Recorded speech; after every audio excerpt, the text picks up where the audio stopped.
It is related to rotational motion. Okay, so क्या क्या दिया है तुमको, देखो एक तो सपोज लेट इट बी, कोई भी रिजिड बॉडी, सपोज मैं ले रहा हूँ स्पीयर, स्पीयर ले रहा हूँ मैं, स्पीयर का मास कितना है m, बढ़िया क्वेश्चन है, मास m है, रेडियस है मेरा r, क्लियर।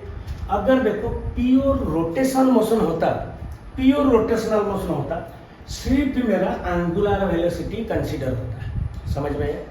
लेकिन तुमको क्वेश्चन में क्या पूछेगा, सपोज कोई भी स्पीयर अगर वो रोलिंग कर रहा है, क्या कर रहा है, रोलिंग कर रहा है, रोलिंग मतलब it is a combination of what रे, rotation, rotation plus translation, rotation plus क्या है, ट्रांसलेशन। सो ध्यान में रखना एक चीज, rolling motion is quite different from the purely rotational motion and purely translational motion. Rotational motion में तुम्हारा रहेगा सिर्फ तुम्हारा एंगुलर वेलोसिटी, ट्रांसलेशनल मोशन में रहेगा तुम्हारा सिर्फ ट्रांसलेशनल वेलोसिटी, और जिसको हम बोलते हैं लीनियर वेलोसिटी, पूरा ठीक। लेकिन मैंने अभी आपको क्वेश्चन में क्या बोला है, स्पीयर रोल करके जा रहा है, रोल करके जाएगा मतलब उसका क्या सेंटर ऑफ मास का क्या रहेगा रे, linear velocity in forward direction, and rotation जो पेरीफेरी होता है वो राउंड रिवॉल्व करेगा, सो उसको हम बोलेंगे रोटेशनल वेलोसिटी, पूरा क्लियर। ओके चलो, सो हमको क्वेश्चन में क्या पूछेगा, ये स्पीयर जब रोलिंग करके जाएगा एंड स्प्रिंग एक तो लगाया मैंने, जो स्प्रिंग का एक साइड तुम्हारा फ्री है एंड एक साइड वॉल में अटैच हुआ है, आएगा समझ में। एंड उसी स्प्रिंग का स्प्रिंग कांस्टेंट मैंने कितना दिया है, के।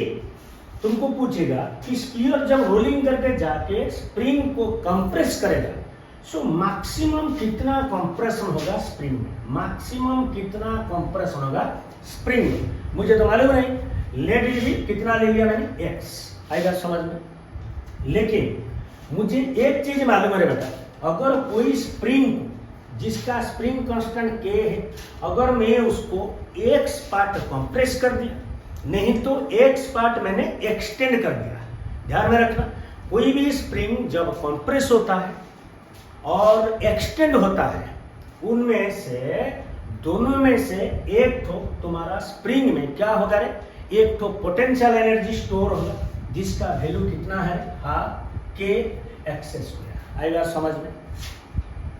सो अभी देखो, अभी जो स्पीयर रोल करके जाएगा, सो मतलब इसका कुछ एनर्जी लॉस होगा, एंड स्पीयर का जितना एनर्जी बेटा लॉस होगा है, वही एनर्जी कन्वर्ट हो जाएगा potential energy of the spring का। सो ये हो गया हमारा potential energy of the spring. So पहले क्या लिखना है, लॉस इन, देखो kinetic energy of sphere, loss in kinetic energy of sphere is equal to gain in potential energy, potential energy of spring. आई बात समझ में, इजी कॉन्सेप्ट है, इंपॉर्टेंट है, इसको पकड़ के तुम्हारा जेई एडवांस में भी क्वेश्चन आता है, जो कि इनक्लाइन सरफेस से स्पीयर रोलिंग करा, कोई भी लिक्विड, रिंग हो, डिस्क हो, सिलेंडर हो, हॉलो सिलेंडर हो, तुम्हारा सॉलिड स्पीयर, हॉलो स्पीयर, कुछ भी देगा, लेकिन कॉन्सेप्ट बेटा वही, ध्यान रखना। So loss in kinetic energy sphere मतलब क्या है, लॉस इन, देखो काइनेटिक बोलने से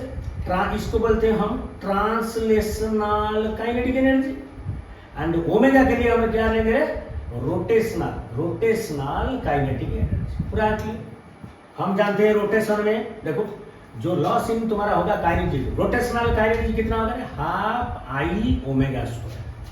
आई बोले तो तुम्हारा होता है मोमेंट ऑफ इनर्शिया, आएगा समझ में। ये हो गया हमारा लॉस इन क्या है, रोटेशनल काइनेटिक प्लस ट्रांसलेशनल, सो मास कितना है m एंड वेलोसिटी कितना है v, सो उसका loss in translational kinetic energy जो होगा क्या बोलेंगे उसको, हाफ m v स्क्वायर, हो गया। सो इतना एनर्जी लॉस हुआ by means of the sphere during its what, rolling motion. जितना एनर्जी लॉस होगा बेटा, सो गेन इन, फिर एक लिखेंगे इक्वेशन 1 होगी, तो उसके बाद लिखेंगे gain in potential energy in spring, spring is equal कितना होगा, ऑलरेडी हम निकाल चुके हैं, हाफ के एक्स स्क्वायर, इक्वेशन 2। सो इतना एनर्जी बेटा लॉस हुआ, इतना एनर्जी मेरा गेन हुआ। So as per the conservation of energy, ध्यान में रखना, it is a combination of combined concept of rotation, rolling motion and तुम्हारा वर्क एनर्जी थ्योरम। सो इधर हम क्या लिखे हैं, loss in kinetic energy sphere is gain in potential energy of the spring. So क्या लिखेंगे, दैट इंप्लाइज हमको क्या लिखना है, half I omega square plus half M V square equal बेटा क्या होगा रे, हाफ के एक्स स्क्वायर। सो हमको क्वेश्चन क्या पूछा, कंप्रेशन इन स्प्रिंग। सो सब डाटा आपको दे देगा। मोमेंट ऑफ इनर्शिया स्फीयर का तो आप जानते हो कितना है, 2/5 mr²। ध्यान में रखना है चीज। एंड जो ओमेगा तुम बोलोगे कि सारी इधर आई है, ओमेगा है, एम भी है, इसको कैंसिल कैसे करेंगे, मतलब कैसे मॉडिफाई करेंगे। देखो फॉर प्योर रोलिंग मोशन, ध्यान में रखें, प्योर रोलिंग मोशन के लिए तुम्हारा कंडीशन होता है बेटा v is equal to omega, a is equal to r alpha. So v is linear velocity, omega is rotational velocity and a is equal to linear acceleration and alpha a is equal to alpha r alpha. Okay, alpha को क्या बोलेंगे हम, तुम्हारा rotational acceleration. Clear. सो देखो यही omega के जगह यहाँ से हम चेंज कर देंगे। सो आई के जगह डाल दिया मैं 2/5 mr² एंड ओमेगा के लिए क्या लिख देंगे, देखो ओमेगा कितना हो जाएगा, ओमेगा इक्वल टू v/r, इसको मैं डाल दो। सो देखो सब एम भी फॉर्म में आ गया। ओके, सो तुमको सब डाटा सॉल्व करके बस इसका वैल्यू कितना है निकालना है, मतलब तुमको निकालना है x is how much. Clear.